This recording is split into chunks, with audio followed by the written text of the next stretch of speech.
Assalamualaikum warahmatullahi taala wabarakatuh. Nama saya Nur Ainul Akilah binti Azli dari kelas Pendidikan Islam 2 dan hari ini saya akan membentangkan tugasan 2 bagi elektif PAWK 3013 yang disedia ataupun diajar oleh Puan Zawiyah binti Bahrul. Okey, seterusnya, ini merupakan isi kandungan kepada ulasan kritis yang merupakan tugasan 2 sebelum ni. Jadi antara isi kandungan yang terdapat di dalam slide pembentangan ini adalah yang pertama iaitu pengenalan, dan yang kedua adalah kekuatan, dan yang ketiga adalah kelemahan, dan yang keempat adalah rumusan. Okey, seterusnya.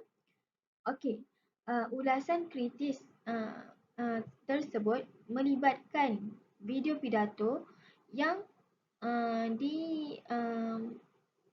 dilayarkan di laman sesawang YouTube, dan di situ saya telah selitkan link video tersebut, dan tajuk pidato tersebut adalah nilai-nilai murni dan perpaduan teras kesejahteraan dan kemakmuran negara.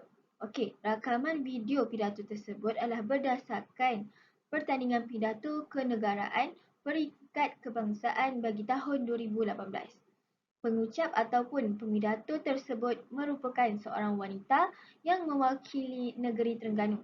Jadi tujuan utama saya membuat video ini adalah untuk mengulas sedikit sebanyak tentang maklum balas video pidato tersebut. Okey, di sini merupakan peserta pidato Peringkat Kebangsaan yang merupakan wakil bagi negeri Terengganu yang membawa tajuk nilai-nilai murni dan perpaduan teras kesejahteraan dan kemakmuran negara. Okey, bagi kekuatan iaitu antara isi yang telah saya selitkan untuk maklum balas kepada pengucapan awam tersebut. Okey, isi yang pertama bagi kekuatan adalah permulaan pidatonya dengan memberi fakta yang memberasankan. Okey, seperti mana yang dapat saya lihat di dalam rakaman video tersebut, pemidato telah menyampaikan pengucapan awam tu dengan beberapa kaedah yang menarik, iaitu dengan permulaan pidato yang menariklah dan memberangsangkan dengan menjelaskan peristiwa yang pernah berlaku, iaitu tentang peperangan dalam tumpuan bom di Jepun, dan ianya bertujuan untuk membina strategi yang kita kenali sebagai strategi tawan minat yang dibuka dengan sangat jelas, dan contohnya adalah di saat terletusnya letupan bom di Hiroshima dan Nagasaki, Jepun rebah tersungkur menyembah bumi dan mereka memerlukan 10 tahun untuk membinanya semula. Jadi kita dapat lihat menurut Syed Osman Kelantan, penggunaan pelbagai lambang imej ataupun ikon ataupun situasi dan peristiwa ini dia berjaya menimbulkan unsur kesopanan, dan pada masa yang sama maksud yang nak disampaikan tu tepat dan tajam. Dengan itu kita dapat meraihkan pendengar ini mempunyai kesopanan dan kesesuaian budi bahasa Melayu, bak kata pepatah, budi bahasa budaya kita. Okey, dan yang seterusnya iaitu isi penyampaian pemidato disertakan dengan visual. Sebagaimana yang kita tahu, sekiranya isi penyampaian sesuatu konteks ataupun isi penting ni hendaklah dikukuhkan sama ada dengan bukti-bukti ataupun analogi, ataupun lebih mudah lagi disertakan dengan visual seperti gambar ataupun video dan sebagainya. Jadi tujuan isi penyampaian disertakan dengan visual ni dia dapat menarik minat pendengar supaya lebih fokus ataupun lebih faham dengan isi penyampaian yang kita sampaikan. Jadi pemidato tersebut berjaya menawan hati ataupun menarik minat audiens dengan memberikan beberapa gambar sebagai contoh ataupun beberapa video sebagai kekuatan untuk menyampaikan isi penyampaian itu dengan lebih baik. Okey, dan yang ketiga adalah bahasa badan yang bagus. Okey, untuk bahasa badan ni, kita dapat lihat bahawa pemidato ni dia menggerakkan bahasa badan terutamanya dalam mesej-mesej yang penting yang ingin disampaikannya. Perkara ini menjadikan audiens tu dapat menumpukan perhatian kepada pengucap tentang mesej yang penting. Misalnya, dalam video tersebut, pemidato meninggikan tangan sebelah kanan bagi menunjukkan kepentingan isi sesuatu perkara.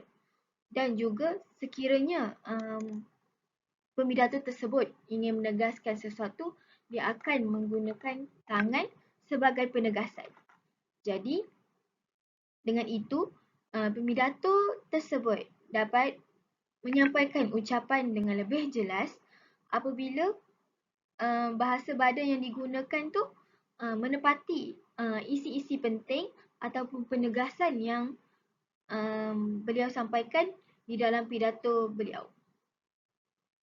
Okey, seterusnya bagi kekuatan pidato yang keempat, iaitu pemidato melakukan mimik muka sesuai dengan isi penyampaian. Dan sebenarnya apabila kita ataupun pengucap sendiri dapat melakukan mimik muka yang sesuai dengan penyampaian isi ni, dia dapat menyampaikan isi tersebut sekali dengan emosi. Jadi, menurut DeVito, komunikasi melalui ekspresi muka ni menjelaskan tahap kegembiraan ataupun persetujuan ataupun perasaan dan sebagainya. Manakala anggota badan yang lain tidak memberi maklumat tambahan tentang apa yang hendak disampaikan. Jadi, berdasarkan pendapat tersebut, jelaslah bahawa pemidato iaitu Anis merupakan seseorang pemidato ataupun pengucap yang pandai menyesuaikan mimik muka dengan emosi yang ingin disampaikan pada masa itu. Contohnya, Anis sewaktu beliau ingin memberikan penegasan, Anis membuat mimik muka yang agak tegas, terutamanya pada isi-isi penting yang agak serius. Jadi di situ kita dapat lihat bahawa pemidato tersebut dapat menyampaikan isi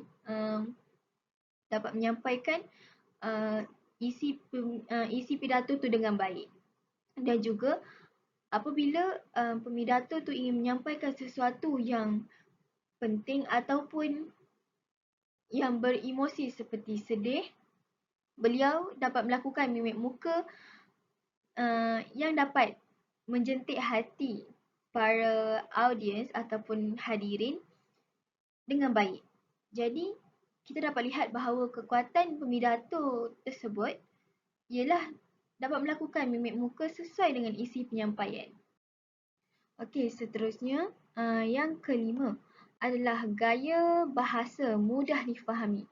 Okey, bagi saya sebagai penonton ataupun audiens yang melihat video tersebut di laman YouTube, saya dapat nyatakan bahawa gaya bahasa yang digunakan oleh pemidato sangatlah orang kata mudah difahami kerana bahasa yang digunakan tu sangat formal dan juga dilaraskan supaya sesuai dengan audiens pada peringkat-peringkat yang tertentu.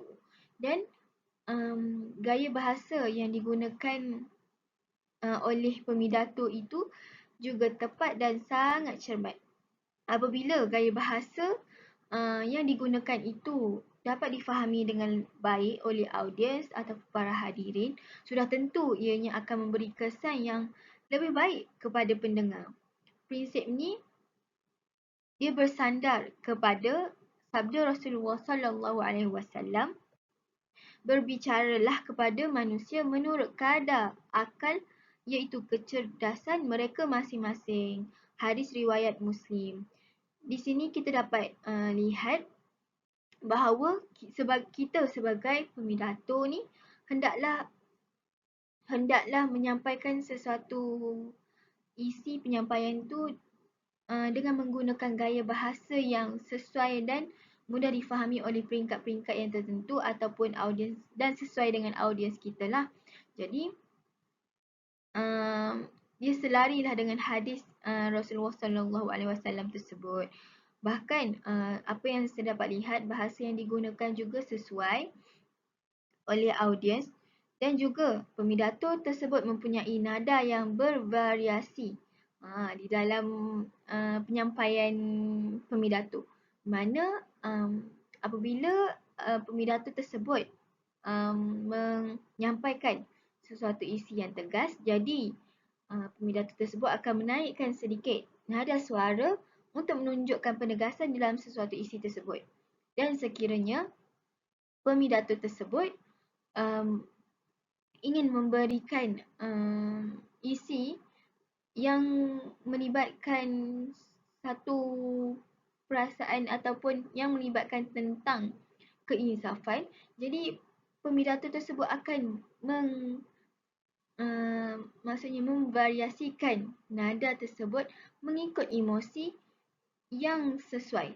Jadi di situ kita sebagai audiens juga tertarik dan juga turut merasai perasaan yang sama sebagaimana pemidato yang menyampaikan isi pengucapan mereka. Jadi sebenarnya gaya bahasa ataupun nada yang bervariasi ini sangat penting terhadap pemidato, lagi-lagi daripada aspek kelantangan suara yang diperlukan sewaktu berbicara. Dan yang terakhir adalah konteks penyampaian pemidato juga luas dan informasi yang disampaikan tu dapat diolah dengan baik.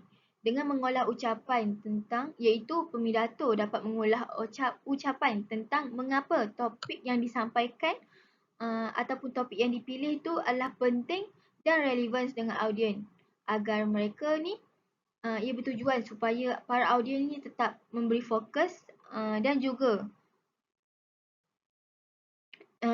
berminat untuk meneruskan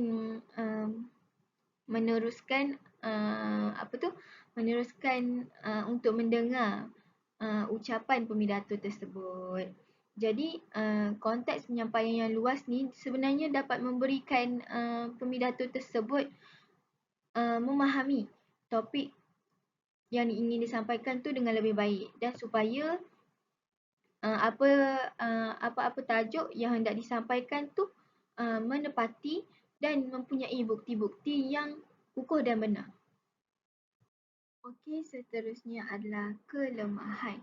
Okey, sebenarnya pemidato tersebut terlalu banyak kelebihan yang telah saya nyatakan tadi, dan sebenarnya dari pandangan saya sendiri pemidato tersebut sangat-sangat hebat, dan sebenarnya tiada kelemahan ataupun kecacatan yang saya lihat terhadap pemidato tersebut. Namun apa yang saya dapat selitkan sedikit melalui tinjauan saya ataupun pendapat saya sendiri, antara kelemahan pemidato tersebut yang pertama adalah pemidato agak sedikit gugup di pertengahan pidato, di mana ada satu masa ataupun satu ketika pemidato terpaksa mengulang sebanyak 2 kali tentang kepentingan, ataupun di situ kita dapat lihat bahawa pemidato agak sedikit gugup sehingga pemidato tersebut terpaksa mengulang perkataan kepentingan tersebut sebanyak 2 kali. Jadi dekat situ kita dapat lihat pemidato mungkin tersasul ataupun gugup ketika di tengah pidato tersebut. Dan itu merupakan antara halangan-halangan ataupun kita panggil berbelit. Untuk istilah yang mudah difahami adalah berbelit lah. Ketika kita memberi ataupun pemidato tersebut memberikan ucapan. Dan yang kedua, pemidato tersebut dilihat tidak dapat menjawab persoalan dengan baik. Okey, sebenarnya selepas saja pidato dirumuskan ataupun diselesaikan oleh pemidato, pada akhir sekali pemidato akan disoal oleh panel-panel juri. Dan ketika saya lihat pemidato tersebut menerima soalan daripada juri, kita dapat lihat pemidato tersebut agak sedikit gugup. Dan sebenarnya kalau melalui pemerhatian saya, yang saya perhatikan, soalan yang diajukan oleh panel juri tersebut ada 2. Namun pemidato tersebut hanya menjawab hanya menjawab satu soalan sahaja. Jadi iaitu tentang faktor-faktor sahaja. Jadi kita dapat lihat bahawa sebenarnya kelemahan di sini bahawa pemidato ni tidak dapat menjawab persoalan juri itu dengan baik, sebabnya pemidato hanya menjawab satu soalan sahaja daripada 2 soalan. Dan sebenarnya mungkin halangan ini terjadi apabila pemidato tidak fokus ataupun pemidato tidak memiliki pengetahuan tentang soalan, tentang isi ataupun maklum balas terhadap soalan tersebut. Dan kita dapat lihat juga sebenarnya sekiranya seorang pemidato ataupun pengucap pengucap sesuatu pengucapan awam hendaklah mempunyai pengetahuan yang menyeluruh, ataupun bab kata Rizal Rashid, hendaklah mempunyai pengetahuan yang luas tentang topik yang kita hendak sampaikan, ataupun lebih santai kita bicarakan sebagai master your topic.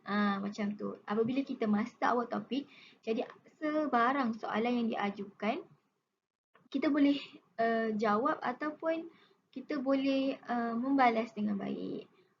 Jadi itu sahaja antara kelemahan yang saya dapat lihat daripada pemidato tersebut. Namun secara keseluruhannya, apa yang saya dapat lihat, pemidato tersebut sangat-sangatlah bagus dan saya sangat adore ataupun sangat minat dengan cara penyampaian yang telah disampaikan. Walaupun adanya sedikit kelemahan, namun selebihnya adalah kelebihan yang sangat kita, orang kata, kita boleh contohi pemidato tersebut dengan sangat baik. Okey, seterusnya secara umumnya pengucapan awam ni sebenarnya merupakan satu proses komunikasi antara diri kita dengan orang lain ataupun antara penceramah, pengucap dengan hadirin ataupun audiens yang mempunyai satu tujuan, sama ada untuk memberitahu ataupun untuk menyampaikan maklumat, menyampaikan informasi ataupun bertujuan untuk memujuk. Dan pengucapan awam ini boleh dikatakan berkesan apabila pengucap ataupun pemidato tersebut mendapat maklum balas yang baik daripada audiens, sama ada dari segi audiens tersebut memberi kontak mata yang secara terus, itu menunjukkan bahawa audiens tu menunjukkan satu fokus, memberi fokus yang mendalam terhadap isi penyampaian pemidato tersebut. Dan pengucapan awam ni tidak semestinya dari aspek verbal sahaja, boleh jadi pengucapan awam ni boleh disampaikan melalui aspek non-verbal, iaitu dari segi grafik ataupun gambar-gambar, visual dan sebagainya. Dan apa yang dapat saya simpulkan di sini, saya dapat lihat bahawa pemidato iaitu Anis dapat menyampaikan pidatonya dengan sangat-sangat baik, di mana Anis mempunyai banyak ciri-ciri pengucapan awam yang berkesan dan baiklah. Dan ciri-ciri tersebut telah saya uraikan dalam slide kekuatan tadi. Dan secara rumusannya, menurut Rizal Rashid, berucap di hadapan khalayak ramai ni bukanlah mudah. Ciri-ciri pengucapan awam ni tidak mudah dicapai, namun sekiranya seseorang itu sering berlatih, maka suatu hari nanti dia boleh menjadi seorang pengucap yang berjaya.